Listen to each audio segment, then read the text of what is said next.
సంక్రాంతి పండగకు రైతు భరోసా ఇచ్చేందుకైతే తెలంగాణ ప్రభుత్వం అయితే కసరత్తులు చేస్తుంది. దీనికి సంబంధించిన ఇప్పటికే కొన్ని మార్గదర్శకాలు అయితే విడుదల చేయడం జరిగింది.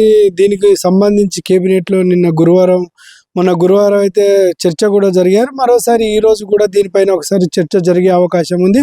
పూర్తి విధి విధానాలు ఏంది అనేది ఈ రోజు అయితే మాట్లాడే అవకాశం ఉన్నట్టయితే తెలుస్తుంది. అయితే సంక్రాంతికి రైతు భరోసా ఇవ్వాలనే ఉద్దేశంతో అయితే ఇప్పటికే దీనిపైన అధికారులతోటి అలాగే కలెక్టర్లతోటి సమీక్ష నిర్వహించినట్లయితే తెలుస్తుంది. అయితే దీనికి సంబంధించిన పూర్తి మార్గదర్శకాలు ఏంటని మనం ఒకసారి చూడవచ్చు. ప్రతి రైతు భరోసా కావాలంటే ప్రతిసారి తప్పక దరఖాస్తు పెట్టుకోవాలి. రైతు భరోసా కోసం రైతులు ప్రతి పంటకు సాగు పత్రాలు కూడా ఇవ్వాలట. ఆన్లైన్లో ఫోటోలు లేదా ప్రజాపాలన ద్వారా దరఖాస్తు చేసుకోవాలి. అలాగే రైతులు ఇచ్చిన సాగు పత్రాలు ఎంఈఓలు, మండల వ్యవసాయాధికారులు, గ్రామ పంచాయతీ కార్యదర్శులు, గ్రామ స్థాయి అధికారులు క్షేత్రస్థాయిలో తనిఖీలు చేసినాకనే తీసుకోవాలి. అలాగే తోటలకు ఒకేసారి రైతు భరోసా ఇవ్వాలి అని గురువారంకి జరిగిన కేబినెట్ సిఫార్సులో ఆమోదం అయితే దీనికి తెలిసారు. అలా ఇలా విధి విధానాలు అయితే ఇంకా చాలా వరకు అయితే ఆఫ్లైన్లోనే తీసుకోవాలని చెప్పిన పరిస్థితి కనబడుతుంది. ఆన్లైన్లో ఎట్టి పరిస్థితుల్లో కూడా దరఖాస్తులు తీసుకునే అవకాశం లేదు. 5, 6, 7 తారీఖుల లోపల అయితే జిల్లాలో గ్రామ పంచాయతీల్లో అయితే దీనికి సంబంధించిన పూర్తిగా గ్రామ సభలు నిర్వహించి రైతులకు అవగాహన పెంచి రైతు భరోసా గురించి రైతులకు అవగాహన పెంచి అయితే వీటి దరఖాస్తు ఫామ్ తీసుకునే అవకాశం కనిపిస్తుంది. అయితే ఇప్పటికే దీనిపైన ఒక చర్చ కూడా జరుగుతూ ఉన్నది. సంక్రాంతికి ఇవ్వడానికైతే తెలంగాణ ప్రభుత్వం అయితే ముందుకు వచ్చే అవకాశం కనబడుతుంది. అయితే గతంలో కూడా రైతు రుణమాఫీ కూడా చేసిన పరిస్థితి చూసుకోవచ్చు. ఈసారి కూడా రైతు భరోసా ఇచ్చేందుకైతే సన్నాహాలు చేస్తుంది.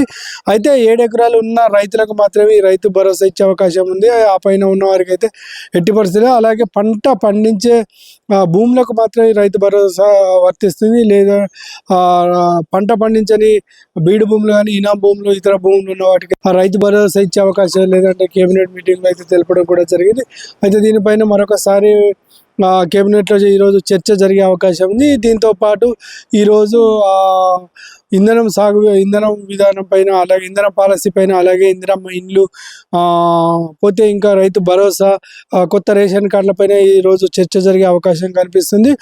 రైతులకు సంక్రాంతికి పండుగ అని చెప్పుకోవచ్చు. రైతులకు ముందే సంక్రాంతి పండుగ వస్తుందని చెప్పవచ్చు. రైతుల 14 తారీఖు లోపల అయితే ఇవన్నీ చేయాలని ఇప్పటికే తెలంగాణ మంత్రి కేబినెట్ దీనిపైన చర్చలు చేయడం కూడా జరుగుతుంది. రైతు భరోసా, అలాగే తెల్ల రేషన్ కార్డులు, రైతు బంధు, అలాగే ఈ ఇంధన పాలసీ గురించి కూడా చర్చించే అవకాశం ఉంది. దీనికి సంబంధించి సీఎం మంత్రితో పాటు బట్టి విక్రమార్క, అలాగే కోమటిరెడ్డి వెంకటరామరెడ్డి, పొన్నం ప్రభాకర్ వీళ్ళంతా మంత్రివర్గంలో పాల్గొనే అవకాశం ఉన్నట్లయితే తెలుస్తుంది. అయితే ఖచ్చితంగా గతంలో జరిగిన అవతవకలకు చోటు లేకుండా ఈసారి అయితే పర్ఫెక్ట్గా జరపాలని రైతు భరోసా గురించి అయితే చర్చ జరగడం కూడా జరుగుతుంది.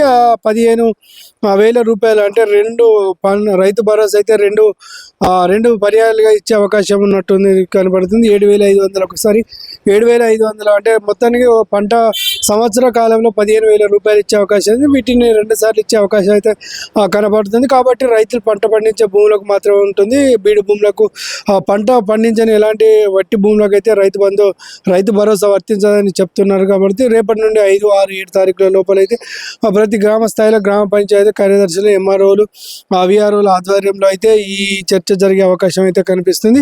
ఏది ఏమన్నప్పటికీ తెలంగాణ ప్రజలకైతే శుభవార్తం. సంక్రాంతి ముందుకే ఇవన్నీ అటు రేషన్ కార్డు కావచ్చు, రైతు భరోసా కావచ్చు, రైతు ఇందిరమ్మ ఇల్లు కావచ్చు, వీటన్నిటి ఇచ్చేందుకైతే కసరత్తులు చేస్తుంది. పూర్తి స్థాయిలో అధికారులతో రేవంత్ రెడ్డి అయితే సమీక్ష సమావేశం నిర్వహిస్తున్న పరిస్థితి కనబడుతుంది. తెలంగాణ కేబినెట్లో రైతు భరోసా మరొకసారి ఈరోజు చర్చించే అవకాశం కూడా కనబడుతుంది.